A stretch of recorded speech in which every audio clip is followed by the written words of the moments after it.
Andrew McCART, IFL TV in association with MTK Global. I'm here in Belfast, yet another superb card, top to bottom. With me I've got Jamie Conlan. Give me your thoughts on this whole card, Jamie. As I said before, it was a really intriguing card to see how our prospects performed.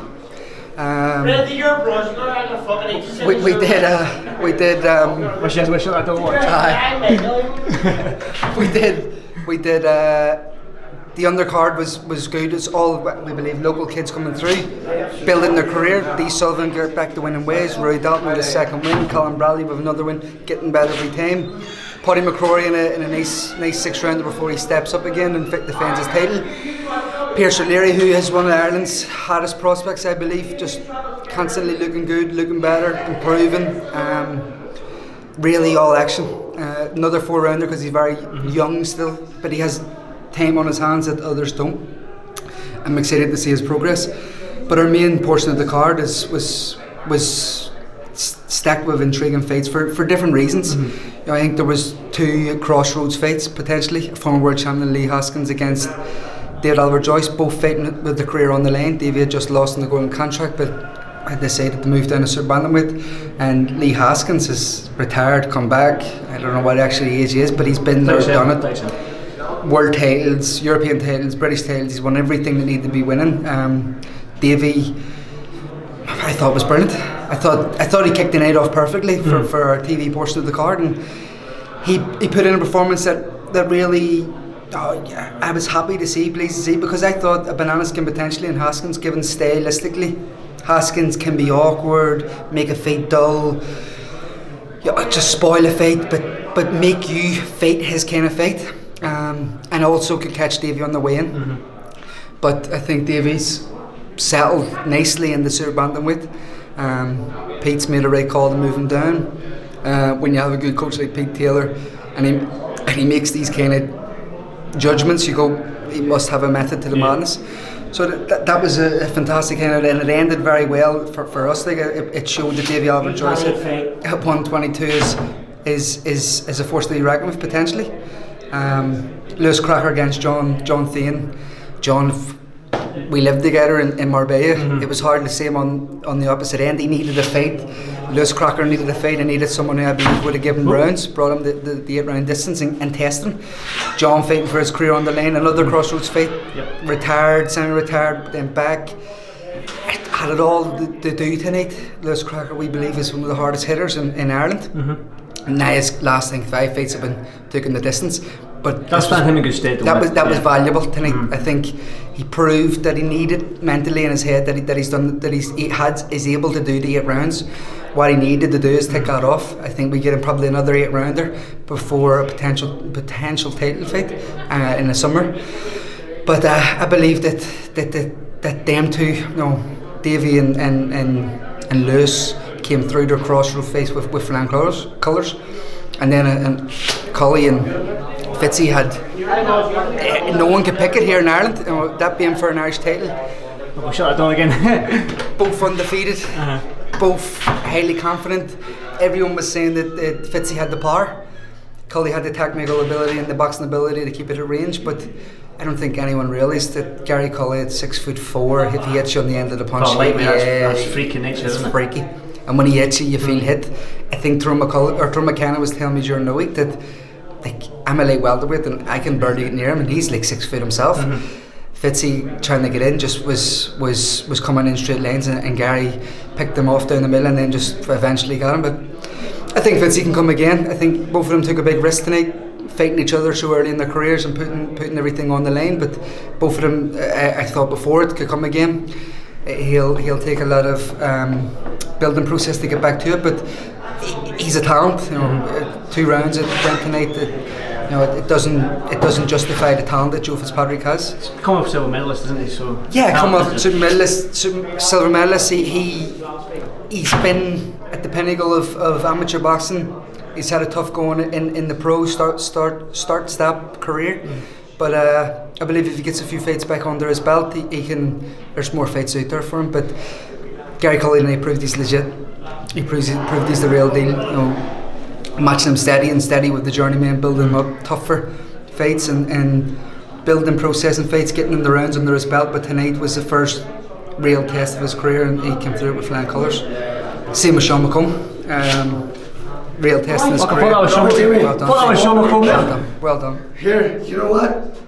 Jimmy Conlan and MTK all the way. That's all I can say. Oh fuck! Dean McComb on AFL TV. Sean McComb, I mean, tough opponent, but he came through that with flying colours. I watched him on the golden contract and actually was thinking this isn't a really, this is easier fights out there, but when I mention a name to Sean, he just says yes. Like, I don't even think he looks at them first and says yes, but when I have a look and explain the guy, explain why we're doing it, explain the reason why behind it, he said yes. So I had to say, okay, bit the bullet. Let's see what he's made of. And tonight he proved he's got the minerals, as they say. So, there's the main man there. Bang chip. He's not the main man. That's the main man. No, I said you're the main man. You're the main man. Why tell me he's the main man? Oh, he's the main man. That's two people that said you're the main man. What is going on here, Jimmy? they're both lying. Are they? Garlic bread is a great meat. Let me hear. I had I know garlic you've bread. had some pizza. You must have a video. Yeah, garlic bread in my mouth No, there. you just had a big slice of pizza there. Just a video. Yes. Because I'm sorry for saying this, just come your friend now. I want to thank your neighbours personally. No worries. For what he did for the wee lads when the wee lad owner was killed there. Like I said to your mate over, remember when you got me in his house, he said to me, "Glove, 2 euro from him, I buy my wee lad with you." I had him with mummy with. Said yourself that. Sorry, I don't want this on video because that's damn crap. But that wee glove was all. The kids fight the wee thing. All the things, remember you getting the I did, but you had 2 euro. I buy my wee lad with you. So he looked up this all. I said, "Your mate on car front up." You mean that you see your friend, your friend of mine. What is that? But that's why we love my he looked up every single one. And I said to your friend, what he loved about you, because you was guaranteed a fight. There wasn't boxing. Every fight we was a fucking Mexican style fight. Thanks so much. Sorry for being a bit. Oh, you're alright. You're grand. Thank you so much. You're rugby for me. We love up to morning. Yes. That was nice. That was nice there. Yeah. We all know this wee lad. I did. Yeah. Well, just going back to this card, you broke it down perfectly there, Jamie. I mean, but obviously this is another Belfast. You always deliver. I love coming here. Actually, people have actually asked me for photos tonight, which is unreal, and I'm loving it. It's 2 times now. It's Scottish nightclubs and exactly. Belfast. There's no talk about me and these clubs and that. So let's talk about Belfast, MTK. I just want to jump on at your brother Mick. I mean, I've seen on your Instagram stories you put up plans ahead for Fela, then you said you put up another one saying plans ahead for St Patrick's Day in New York. What can you add anything to that? What's going on? We'll announce on Tuesday. His opponent on Tuesday. Is this for St Patrick's Day? For St Patrick's Day. He's been working behind the clock. Our top rank's been working behind the clock for a big opponent. So we're ready to out. He's started camp. He's been with Adam for about 2 weeks now. So he's breaking in nicely. Plenty of time to go. We'll announce pre-sale of the ticket sales. Will go online. A special code for Michael's fans on the Wednesday. But we're ready to go. I think this is a big year for Mick. As you said, we're already planning ahead to feel it. Well, he's not. I am. I believe it's another big step out year, and I know he's busting my balls to try and get a world title fight. I like to go slower than he does. Does he want a world title fight for? He wants it fucking next if he hangs it, and people keep putting names in his mouth that he doesn't really say, and they use as a headline that he wants this guy, but he just wants. TV. I'm going to do the He just wants a belt. He wants the recognition of being world champion. He wants to mix it at that level. There's plenty more learning, plenty more to come from Michael. I believe the best is yet to come. What I see in the gym, what Adam sees in the gym, we all believe it. It's there. I'm really looking to see the progression how it goes on St Paddy's Day, and then we'll fingers crossed on there. We'll announce something maybe the day or two after St Paddy's Day. So good stuff. It's a big year. It's a big year. Looking forward to it. Fela will be bigger. Bigger than the last one. Bigger than the last one. Well, that's something we'll look forward to. We're already trying our hardest to get as big as possible, but we're we're looking at going bigger. We're looking to go better every year. It's music improving. to my ears, Jimmy. Yeah. Music to my ears. I'll go and let you get a drink of water because you've just had a big slice of pizza. Your mouth must be dry. Stinking. That's right. It's stinking. Stinking. It's garlic. Right, well, first of all, I should have said this at the beginning of the interview. Congratulations on the birth of your second daughter. Cheers. She's beautiful as always. She must take after her mum, didn't Yeah, she does alright. Definitely. Jimmy, as always, thanks for this Spyfield TV and catch up with you soon, my man. Thanks, Jimmy. Come on.